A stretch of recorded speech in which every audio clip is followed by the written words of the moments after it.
এসব বাহানা বানানো বন্ধ করেন, বুঝছেন? মানে আমার জিনিসপত্র যদি আপনার সাথে চলে আসে আমি ওটা নিতে আসতে পারবো না?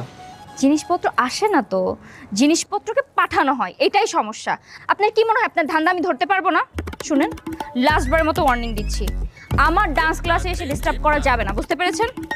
ও, এটা আপনার ডান্স ক্লাস? জি। কোনো সমস্যা? না মানে 3-4 জন স্টুডেন্ট নিয়ে ডান্স ক্লাস কেমন যেন প্রাইভেট মনে হয়। আপনার উচিত স্টুডেন্টস আরো বাড়ানো। আমি আমার ডান্স ক্লাসে স্টুডেন্ট বাড়াবো নাকি কমাবো ওটা তো একান্ত আমার ব্যক্তিগত ব্যাপার, কিন্তু আপনি এখন এখান থেকে যাবেন, যান। কি লো ভাই, কথা কর না কেন? ভাবির কাউন্টার দেন। এই ভাবি মানে? ভাবি কাকে বললা তুমি? ভাবি কেন বললা? না মানে মানে মানে মানে আপনি দেখতে ওর একটা ভাবির মানে ওর ভাবি দেখতে আল্লাহ গেছে ওইটাই আর কি। অন্য কিছু ভাই যেটা বুঝেছি। বলছে সেটাই। Get out. মানে মানে এখান থেকে চলে যাবে। হ্যাঁ, গেট আউট